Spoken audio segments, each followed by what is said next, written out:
How to view major and minor chords in Soundation.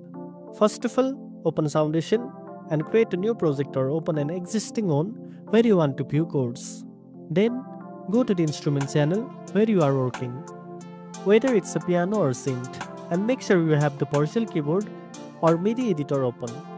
This is where you will be entering or viewing the notes that make up your chords.